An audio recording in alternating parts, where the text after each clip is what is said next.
পাশাপাশি দাঁড়িয়ে যুক্তরাষ্ট্রের সাবেক ও বর্তমান ৫ president Donald Trump, Joe Biden, Barack Obama, George W Bush ও বিল ক্লিন্টন। তারা সবাই উপস্থিত হয়েছেন দেশটির ৩৯তম প্রেসিডেন্ট জিমি কার্টারের শেষ বিদায়ের অনুষ্ঠানে। স্থানীয় সময় বৃহস্পতিবার ওয়াশিংটনের ন্যাশনাল ক্যাথেড্রালে মার্কিন প্রেসিডেন্টরা ছাড়াও জিমি কার্টারকে শেষবারের মতো শ্রদ্ধা জানাতে হাজির হন হাজার হাজার মানুষ। সেখানে তার উদ্দেশ্যে শোক প্রস্তাব পাঠ করেন বর্তমান মার্কিন প্রেসিডেন্ট জো বাইডেন। এ সময় তাকে স্মরণ করা হয় একজন মহৎ নেতা হিসেবে। বাইডেন বলেন, স্বাধীনতার ক্ষমতা চরিত্রের চেয়ে বড় কিছু নয়, তা কার্টার প্রমাণ করে গেছেন। মার্কিন প্রেসিডেন্ট হিসেবে জিমি কার্টার বিভিন্ন সময় মুখোমুখি হয়েছেন নানা প্রতিকূলতার। তারপরও পরবর্তী প্রজন্মকে শিখিয়ে গেছেন কিভাবে নেতৃত্ব দিতে হয়। তিনি বিভিন্ন আন্তর্জাতিক নীতি প্রচেষ্টায় নেতৃত্ব দিয়েছেন, যার মধ্যে রয়েছে ইসরায়েল ও মিশরের মধ্যে শান্তি চুক্তি, চীনের সঙ্গে সম্পর্কের স্বাভাবিকীকরণ এবং পানামা খাল নিয়ে পানামার নিয়ন্ত্রণের জন্য চুক্তি।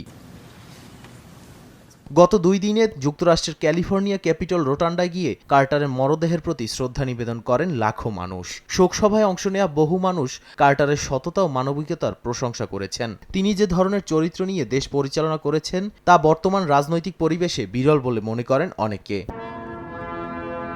শোকসভা শেষে কার্টারের মরদেহ জয়েন্ট বেস অ্যান্ড্রু থেকে জর্জিয়াতে পাঠানো হয়েছে। তাকে সমাহিত করা হবে প্লেন্স শহরে।